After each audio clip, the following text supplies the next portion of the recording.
I'm afraid there is so much evidence building up that not only was Iran instrumental in the Hamas attack on Israel on October the 7th, but that Russia, or rather Putin, was in some way linked to that. Let's not forget that October the 7th is Putin's birthday, and that the Gaza attack on Israel, the Hamas attack on Israel, has taken Ukraine, the Ukraine war, off the front page and given Putin potentially some advantages. Let's also not forget the fact that in the Russian offensive in Ukraine, the advantage has been given by Iranian Shahed drones.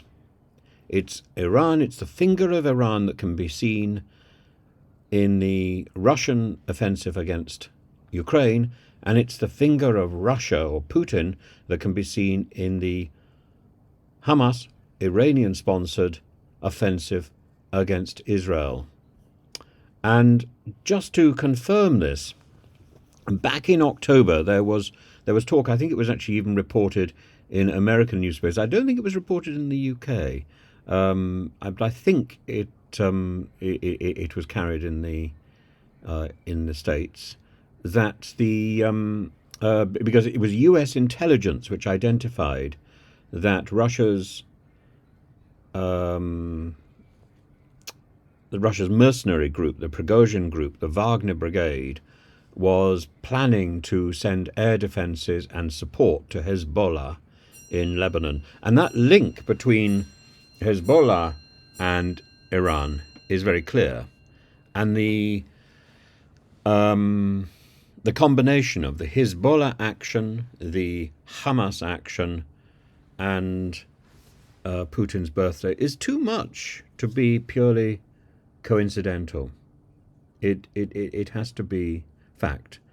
And I think the other two things which I would like to talk about, maybe I'll do it a bit later, is the initiative of Ben-Gvir today, who has been I think he's the defense minister in Israel. He's he was the settlement minister. He's extremely pro right wing. He's a former terrorist, an extremist Jewish activist, and he is campaigning. I think he was arrested for terrorism, actually.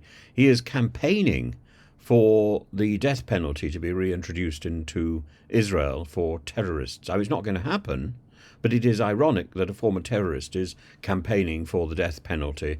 He is stirring up emotions in the Knesset, in Israel, as a distraction technique. That's on the far right. On the other side, the popularity of Netanyahu is so low domestically.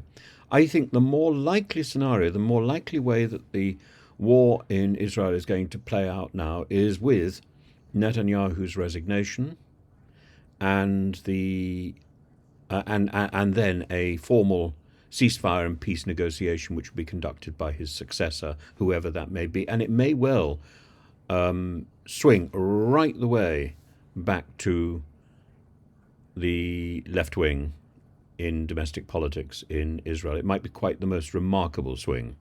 And that would be an option for a new prime minister in Israel to say, we have a new mandate, we have a new option for peace, and something that is believable. Because it's not believable from Netanyahu. It's certainly not believable when you've got Ben-Gvir rattling on in the sidelines. It's sabre-rattling.